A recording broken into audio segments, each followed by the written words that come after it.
So I found the video. I actually videoed this Hispanic student reading and I watched it.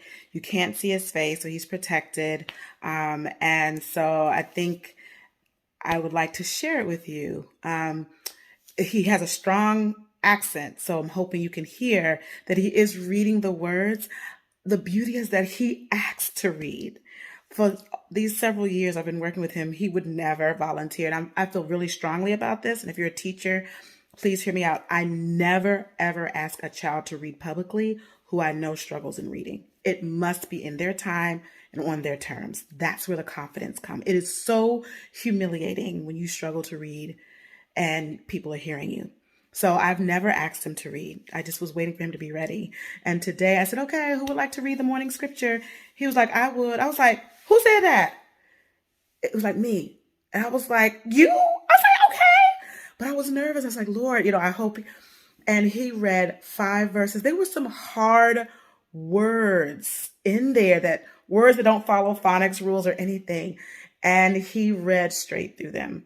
And it was just amazing. So here's a video, and I'm a little dramatic because I get really emotional when I see him read, and I'm just so proud of him.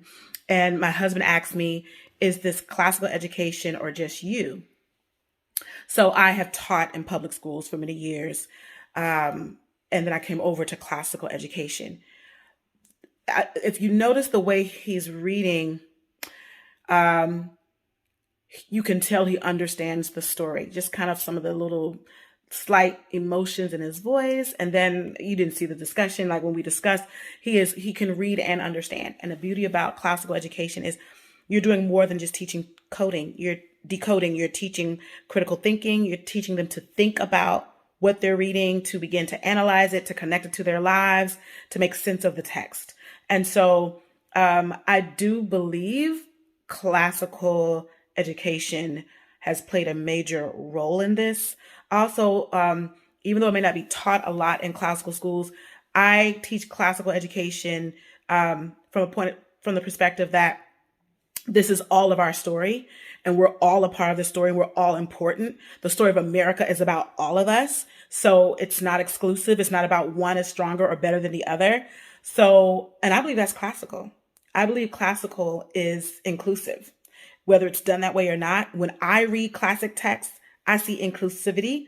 As someone said, you can read a classic text and you'll hear the person say, hey, I learned this skill or this thought from the Egyptians or the Ethiopians, and they were beautiful people and they were smart. I'm learning from them. It's only us who are jacked up by color who try to hide who did what and who said what and who wrote what. But now the classical time period, they weren't perfect people. I know that, but their mentality was definitely different than what we got going on today. So I'm trying to reproduce that in the school, that same attitude that, say, Herodotus had when he talked about the beautiful and long-lived, beautiful Black Ethiopians. I talk about my students, whether you're Hispanic, whether you're Black, whether you're white, whether you're Asian, and all of those who've been in the building. I teach them all, you're all a part of this story. You're all important. This is for all of us. And so here's a little taste of my student that I taught to read using the classical approach. What was it? Verse 47 through 52.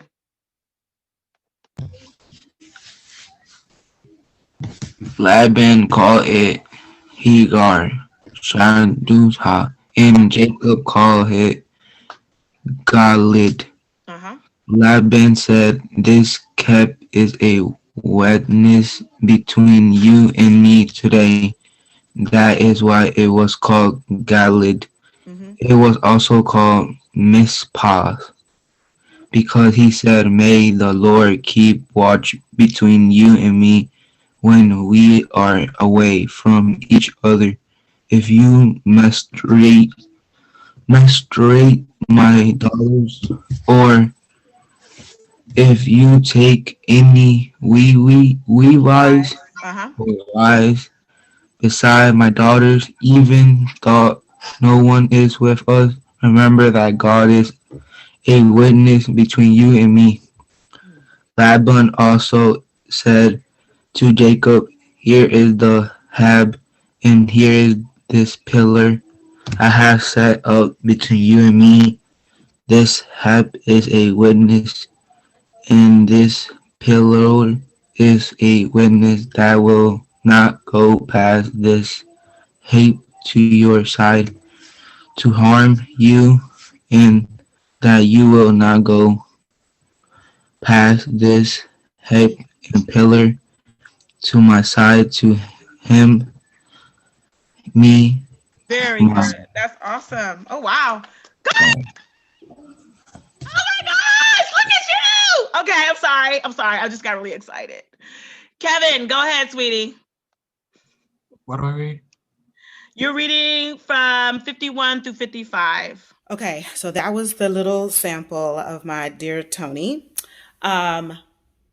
One thing that another thing I love about classical education is not just for students. Classical education causes you to go deeper as a teacher, where you're analyzing how students learn. Now, I know people say that Dorothy Sayers is antiquated. I still love the girl, so, whatever. I like her because even though, it's a little rigid, and if you know me, I'm a lot more of a free spirit, it does help me because it helps me analyze how a child is learning and where is the breakdown. And the reason this young man was illiterate, he may not have been as illiterate as he thought he was or we thought he was, is that because Spanish is his only language and no one in his house spoke English, he was really struggling with being bilingual. He wasn't bilingual, really. And once he began to understand the differences in the two languages, we began to see a shift.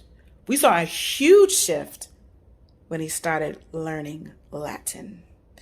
So that was huge, which makes sense because Latin is foundational to Spanish. And then he was able to see the connection between Latin and English and Latin and Spanish. And so what is Latin for my student?